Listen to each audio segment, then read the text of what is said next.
বিসমিল্লাহ আলহামদুলিল্লাহ ওয়াসসালাতু ওয়াসসালামু আলা রাসূলিল্লাহি ওয়া বা'দ রব্বি ইশরাহ লি সাদরি ওয়া ইয়াসসির লি আমরি ওয়াহলুল উকদাতাম মিন লিসানি ইয়াফকাহু কওলি ক্বালা তাআলা ফিল কুরআনিল কারীম লা তাজিরু ওয়াজিরাতুন ওয়িজরা Ukhra No bearer of burdens will bear the burden of another.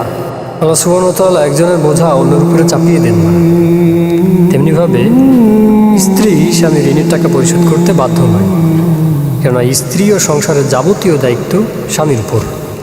তবে স্ত্রী স্বামী সংসারে ব্যয় করে স্বামীর প্রতি ইহসান করতে পারে। যেমনিভাবে একটি হাদিসে এসেছে, আবু সাঈদ খুদরী রাদিয়াল্লাহু আনহু বলেন, ইবনে মাসউদের স্ত্রী জায়নাব রাদিয়াল্লাহু আনহা নবী করিম সাল্লাল্লাহু আলাইহি ওয়াসাল্লামের নিকটে এসে বলেন, হে আল্লাহর রাসূল, আজ আপনি সাদাকা করার নির্দেশ দিয়েছেন, আর আমার অলংকার আছে, আমি তা সাদাকা করতে চাই। তবে ইবনে মাসউদ রাদিয়াল্লাহু আনহু মনে করেন, আমার এই সাদাকা তার এবং তার সন্তানদেরই বেশি হবে। তখন আল্লাহ রাসূল সাল্লাল্লাহু আলাইহি ওয়াসাল্লাম বললেন, ইবনে মাসউদ ঠিক বলেছে, তোমার স্বামী ও সন্তান তোমার এই সাদাকার অনেক বেশি হকদার।